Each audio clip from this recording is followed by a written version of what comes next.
Salut à tous, écoutez, je me présente, c'est Emeric, je suis supporter de l'OM depuis tout petit. Ça fait pas mal de temps que j'ai pour projet de vouloir en fait lancer une chaîne YouTube en faisant des vidéos pour relayer des informations un petit peu sur l'actualité qui touche un petit peu l'Olympique de Marseille.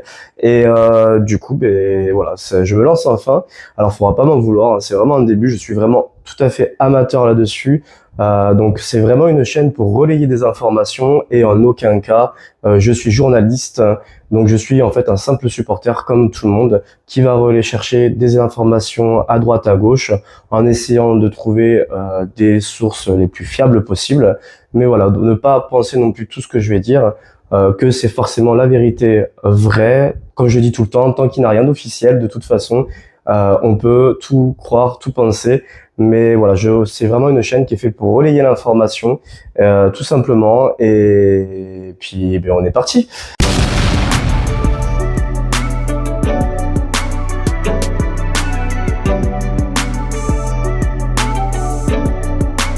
Des actualités, selon Fabrizio Romano, Cornelius aurait passé sa visite médicale avec succès. Il signerait ce dimanche un contrat de 4 ans à l'OM. Donc j'ai regardé un petit peu au niveau des stats par rapport à, parce que de ce que j'ai compris, il rentrerait quand même dans un rôle plus ou moins de remplaçant. J'ai comparé un petit peu avec Gigot, qui est quand même le remplaçant attitré en ce moment de l'Olympique de Marseille. Donc ils sont assez similaires, mis à part que Gigot a eu quand même pas mal de blessures. Lui, au niveau des blessures, ça a l'air de, j'avais regardé, on a eu une ou deux blessures, mais on était quand même relativement sur quelque chose d'un joueur qui a l'air d'être intéressant de ce côté-là. Et quand on regarde en fin de compte les stats, au niveau de la défense, au niveau de la technique, au niveau de la tactique peut-être un tout petit peu plus faible, mais on se retrouve en fait vachement avec ce que Gigot en fait pouvait avoir au niveau des statistiques. Au niveau de ses points forts, il serait fort sur les duels au sol, le placement et les duels aériens. Donc ça peut être une bonne idée de remplacement. Je ne connais pas plus que ça comme joueur, donc à voir pendant la saison. Mais en tout cas, l'idée n'a pas l'air si mal que ça. Et surtout, lui, il voulait venir à Marseille, donc c'est toujours intéressant de recruter des joueurs qui ont vraiment envie de porter ce maillot. Au niveau aussi de une relation de Fabrizio Romano, au niveau du prêt de Valentin Carboni. Donc ça serait un prêt payant d'1 million d'euros avec une option d'achat de 35 millions d'euros, avec 4 millions de bonus potentiels. Et par contre, l'Inter Milan aurait une clause de rachat de 40 millions d'euros. Donc je faisais partie des premières personnes à dire que ce deal n'arrangeait pas du tout l'Olympique de Marseille, mais en fin de compte, quand on y réfléchit, je regardais un petit peu au niveau du coup des stats. Donc voilà un peu la heatmap de Valentin Carboni qui était essentiellement centrée sur le côté droit, mais quand même qu'on voit qu'il se place quand même à beaucoup d'endroits. Il a joué au total en fait à peu près 31 matchs en tant que 10 titulaires et une moyenne de 38 minutes par match. Une fois, il est arrivé sur l'équipe de la semaine, du coup.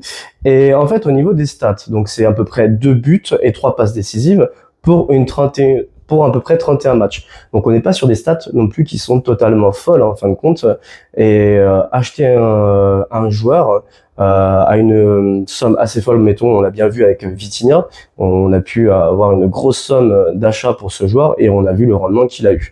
Donc en fin de compte, quelques informations que j'ai pu voir aussi, au niveau de la clause de rachat de l'Inter de Milan, ils auraient certainement une dizaine de jours en fin de compte pour pouvoir activer cette clause de rachat. Donc à prendre avec des pincettes, hein, c'est pas une source officielle ou autre, mais de ce que j'ai pu entendre un petit peu, ils auraient quand même qu'une dizaine de jours pour se prononcer sur le rachat du joueur si on activait bien sûr la clause d'achat sur au niveau du prêt.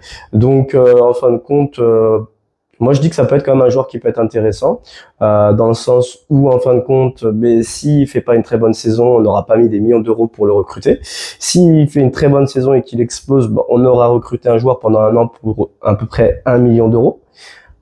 Et s'il arrive par exemple à nous amener jusqu'à une qualification en Ligue des Champions, même si on peut le garder, tant mieux. Si on peut pas le garder, ça nous aura quand même amené sur autre chose. Sur une qualification avec des champions, il aura pu exploser. Et il y aura toujours d'autres joueurs aussi potentiels à venir rejoindre l'Olympique de Marseille qui eux peuvent avoir de très bons niveaux également. Donc voilà un petit peu au niveau de ses stats. Après aussi, selon Fabrizio Romano, on voit aussi que l'OM a transmis une première offre à Fribourg pour Kylian Saliba et les négociations progressent très bien. Donc Wolfsburg a aussi fait part de son intérêt pour le joueur, mais ce dernier ne veut que l'OM. Donc on part quand même sur un joueur qui est vachement intéressé du coup par Marseille. Donc franchement ça c'est plutôt pas mal parce qu'on entend de plus en plus de joueurs intéressés réellement à venir à utiliser à venir à l'Olympique de Marseille en tant que premier choix. Donc ça, c'est vraiment très important dans un premier temps. Je comparais un petit peu avec Jonathan Klaus, du coup, par rapport à la saison dernière. Bon, on voit au niveau de l'heatmap, c'est vrai que Jonathan Klaus couvrait quand même beaucoup plus un petit peu de terrain que ce joueur-là. La valeur marchande serait plus ou moins de 14 millions d'euros, de ce que le site peut le dire.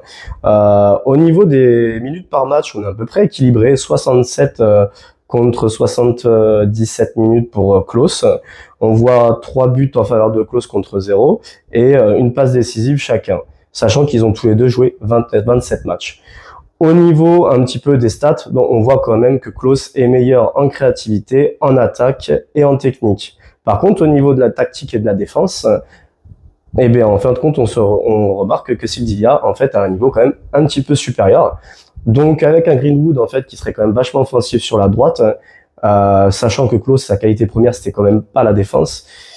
On reste sur un joueur, à mon avis, en devenir, parce qu'il est encore jeune, mais qui peut être intéressant sur le développement de joueurs qu'on peut avoir avec l'Olympique de Marseille et surtout avec l'entraîneur De Zerbi. Sachant que pour l'instant, on a encore Murillo et Maïté qui peut-être dépanner sur le côté droit. Donc ça me semble plutôt quand même être un recrutement plus ou moins intéressant. Vous me direz ce que vous en pensez.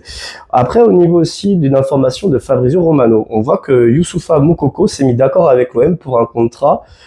Il a décidé de rejoindre le club malgré l'intérêt de 5 autres clubs. Donc les négociations entre l'OM et Dortmund tournent autour d'un prêt avec option d'achat.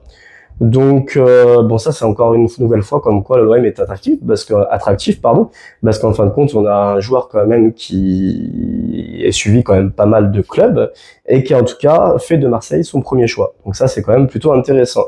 Au niveau de l'heatmap, on a pu voir quand même qui recouvre une bonne partie du terrain. Alors par contre, de ce j'ai pu voir un petit peu, ça pourrait être une option d'achat avec ou un prêt avec une option d'achat ou un prêt avec une option d'achat obligatoire. Donc au niveau de ce joueur, en fait, il a joué au total 20 matchs, 4 en tant que titulaire et 32 minutes par match. Par contre, sur 20 matchs et 4 en tant que titulaire, il a marqué quand même 5 buts et pas délivré de passes décisives. Mais quand même, pour le peu de matchs qu'il a joué, il a quand même marqué 5 buts. Donc c'est quand même plutôt intéressant en tant que joueur. Après, par contre, j'ai voulu quand même regarder un petit peu au niveau de Transfermarkt, au niveau des blessures. Et là, par contre, c'est là que ça pêche. Donc c'est plutôt bien de faire un prêt. Mais pourquoi peut-être il y a l'Olympique de Marseille, il n'y a pas d'autres grands clubs peut-être qui ont proposé leur service pour le recruter. C'est que je regarde sa carrière. En 2018-2019, blessure dans la chair, 3 jours. 2020-2021, problème de genou, 17 jours. 2020-2021, blessure ligamentaire, 70 jours. 2021-22, 21 jours d'arrêt. 21-22, 14 jours. 21-22, 38 jours pour fibre musculaire. 21-22, encore 31 jours pour fibre musculaire. 22-23, compression de la colonne vertébrale, c'était à peu près 3 jours. 2022-2023, début de rupture du ligament syndesmotique, donc 46 jours d'arrêt. En 2023-2024, claquage à la cuisse, 8 jours d'arrêt. Et en 2023-2024, blessure à l'ischio, 24 jours d'arrêt. Donc voilà, je suis pas médecin, mais on voit quand même que malgré son jeune âge, c'est un joueur qui se blesse énormément et qui loupe quand même beaucoup de matchs. Donc est-ce que il est bon? Plusieurs clubs, plusieurs personnes s'accordent à se dire que c'est quand même un élément très prometteur. Après, ça serait un prêt. À voir l'option d'achat, elle est à combien, à voir si elle est obligatoire ou pas. Moi, je sais pas trop quoi en penser. D'un côté, on peut avoir un joueur qui risque peut-être d'exploser chez nous, mais de l'autre, un joueur qui est souvent blessé. Et avec ce qu'on a connu cette saison, au niveau des blessures, ça peut faire peur. Donc, à voir ce que ça peut donner par la suite. Au niveau aussi d'une information de Fabrizio Romano, on voit qu'Arsenal a demandé 35 millions d'euros et un pourcentage à la revente à l'OM pour Nketiah. Donc, Honnêtement, franchement, Nketiah, c'est un joueur que j'ai pu suivre un petit peu, mais je connais pas plus que ça non plus. De ce que j'ai vu, il a l'air quand même d'avoir une bonne technique, une bonne pointe de vitesse. Mais par contre, de là, en fait, à mettre 35 millions d'euros pour un joueur, hein, pour ce genre de joueur qui est même remplaçant à Arsenal, je vois pas du tout Marseille. Là, on va quand même sur des tarifs qui sont bien trop élevés pour un joueur de ce type. Ok, c'est vrai que c'est la première ligue, il est jeune, mais pour moi, on ne peut pas mettre 35 millions d'euros sur un remplaçant qui n'a pas fait en plus totalement ses preuves. Et juste en plus, j'ai voulu comparer un peu par rapport à Faris Moumbania, pardon, et justement au niveau des stats. Donc on voit au niveau de Maps qui recouvre à peu près tous un peu une partie du terrain. Ah ouais, par contre, Nketiah avait quand même peut-être une meilleure activité. Bon, sachant que par contre, j'ai pris les saisons 2023-2024, mais bon, Faris Moumbania est arrivé que pendant l'hiver. Donc, bon, ça peut peut-être fausser un petit peu les résultats. Au niveau statistique, en fin de compte, on voit que Moumbania et Nketiah, on est quand même au niveau de la créativité, il y a une meilleure créativité en fin de compte sur Moumbania. Au niveau de l'attaque, Nketiah est quand même meilleur. Au niveau de la technique également, bien sûr. Au niveau de la tactique aussi. Et au niveau de la défense, bon ça on s'en fiche un petit peu, c'est l'attaquant.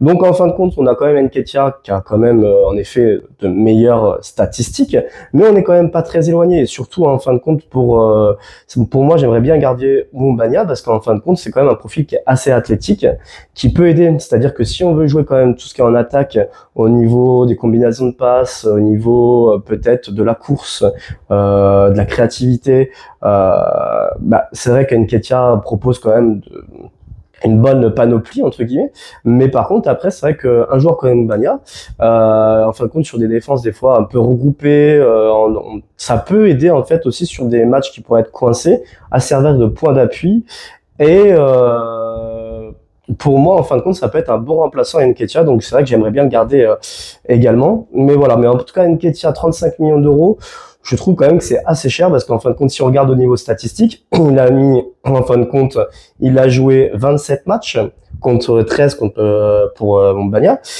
27 matchs, 5 buts. Moumbania, 13 matchs, 3 buts.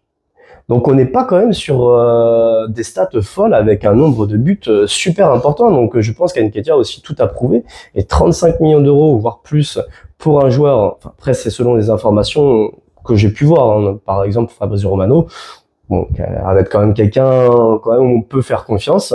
Mais en tout cas, se mettre autant de prix pour un joueur qui n'a pas encore prouvé, qui est même remplaçant dans son club, moi, perso, je mettrais pas. Après, si on peut s'arranger, par contre, sur un prêt ou sur un tarif quand même qui est moins important, là, pourquoi pas. Sans que le dossier Nketiah et le dossier Moukoko seraient séparés. C'est-à-dire qu'on pourrait peut-être recruter Moukoko et aussi recruter Nketiah.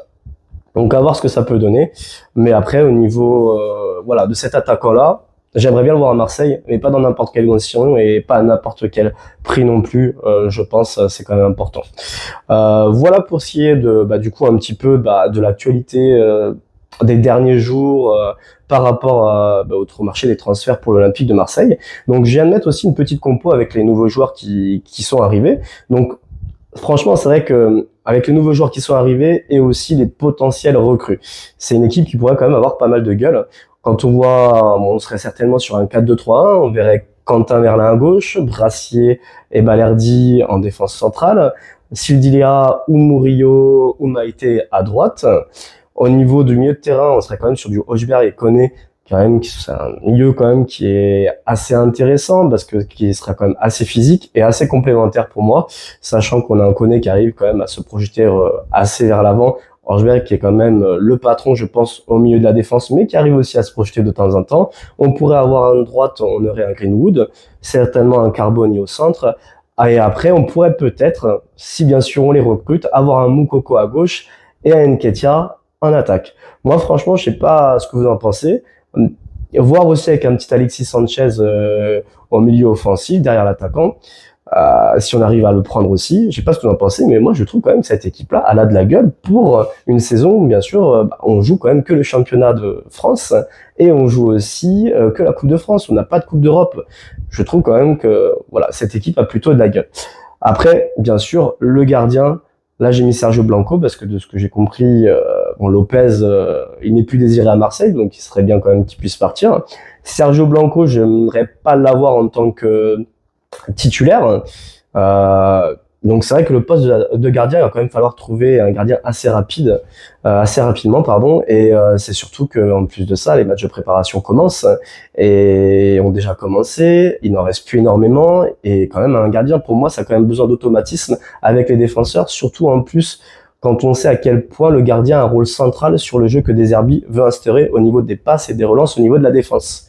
Donc moi c'est le seul point d'inquiétude vraiment important que j'aurais, c'est au niveau du gardien. Il faudrait pour moi qu'on se presse assez rapidement pour trouver quand même un gardien qui correspond vraiment au jeu prôné par De Zerbi.